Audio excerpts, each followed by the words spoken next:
Olha, a gente está de volta e eu vou trazer aqui o Felipe Bambassi. Bambassi, boa tarde para você. O Bambassi acompanha esse caso, que é a casa que foi incendiada no final do mês aqui em Joinville.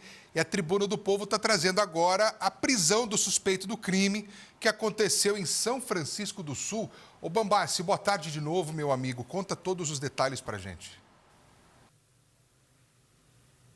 Uma ótima tarde a você, Matheus, e também para você que está com a gente aqui na Tribuna do Povo. Obrigado pela sua companhia e informação exclusiva da Tribuna do Povo. Neste momento eu falo da DPCAM aqui de Joinville, que realizou a investigação desse caso. Caso este que aconteceu no bairro Vila Nova, zona oeste da cidade, no dia 22 de janeiro deste ano. O principal suspeito está agora preso. Suspeito este de ter incendiado a casa da ex-companheira. A Roberta França, delegada da DPCAM, responsável pela investigação desse caso, está com a gente agora para poder trazer alguns detalhes sobre como foi esse processo para realizar a prisão desse suspeito. Uma ótima tarde a você. Boa tarde. Então, assim que nós tomamos conhecimento ali, né, do fato ocorrido, da questão do incêndio, e que também, né, era o principal suspeito, era o ex-marido da mulher ali, nós empreendemos as diligências necessárias para a gente realmente elucidar o caso. A gente já tinha aquele vídeo, né, que foi divulgado ali, do criminoso entrando e saindo, e logo após o fogo. Conseguimos novas imagens, onde é possível ver que o momento em que ele chegou próximo à casa da vítima, ele chegou num veículo e ele teve uma colaboração, teve um terceiro ali que o auxiliou. Então, eles chegam, ele sai para ir até a casa da vítima, é possível ver quando ele sai do veículo, ele coloca a blusa ali com o capuz que ele estava, pega algo que aí a gente não consegue definir pela imagem, e sai, enquanto o terceiro fica ali no veículo esperando, aguardando ele. Poucos minutos depois ele retorna correndo e quando eles então partem, vão embora. Então, a partir destas e outros, né, conseguimos aí um excelente trabalho ali da equipe de investigação, colher o máximo de elementos possíveis sobre esse caso, e nós não temos dúvida que realmente ele é o autor do crime de incêndio e que contou com uma colaboração. Aliado a isso, pouco depois ali a vítima, ela relatou o crime de descumprimento de medida protetiva, porque logo após o incêndio ela solicitou medidas protetivas, porque ela ficou com medo, porque ela já suspeitava, né, que era o ex-marido, então ela pediu medidas protetivas que foram deferidas, e ele descumpriu essas medidas protetivas, ele entrou em contato com ela, xingando ela, e diante disso, né, e de todos aqueles elementos que a gente já tinha, foi necessário representar o Poder Judiciário pela decretação da prisão preventiva dele, aqui que foi realmente concedida. Eu quero que você veja agora na sua Tribuna do Povo, meu amigo e minha amiga que nos acompanha, nós conversamos mais cedo com a Andressa, que é a vítima deste caso.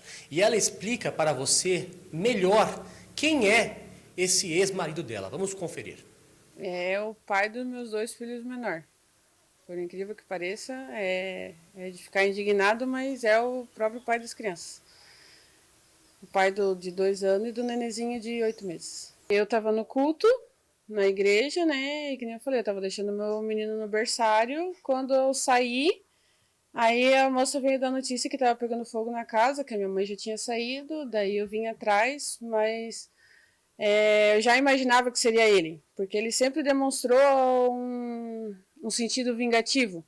A gente já estava tendo um relacionamento complicado há muito tempo. Fiz de tudo para dar certo. Daí eu vim para cá numa discussão que a gente teve e estava ainda empurrando com a barriga. E um dia, numa discussão besta, ele foi embora, ele não quis conversar.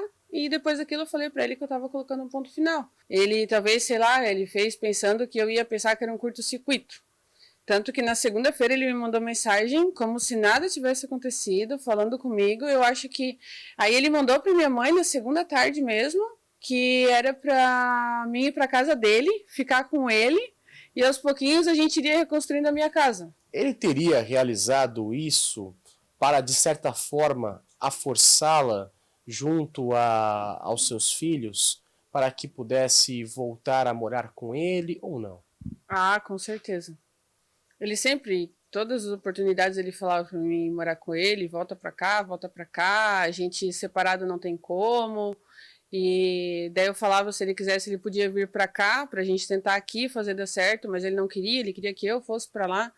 Mas não tinha condição, não só pelo temperamento dele, mas é porque lá a casa é precária, é bem mais complicado. Aqui eu tinha uma casa pronta para ficar com as crianças, né? Agora já não mais. Aí ele fez, acho que na intenção de eu voltar a ficar lá na casa dele, dependente dele, porque ele não queria nem que eu trabalhasse fora. Um homem impiedoso, possessivo e bastante cruel. É assim que eu posso descrever a partir dos relatos ditos pela Andressa, vítima do próprio ex-companheiro.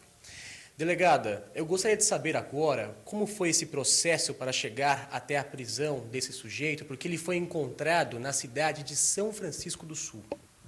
Sim, ele morava em São Francisco do Sul, né, o local da residência dele, e na data do fato ali, do que aconteceu o incêndio, ele veio para Joinville justamente para praticar o crime, tá? E ele veio exclusivamente, ele veio e voltou para São Francisco logo após o fato ali.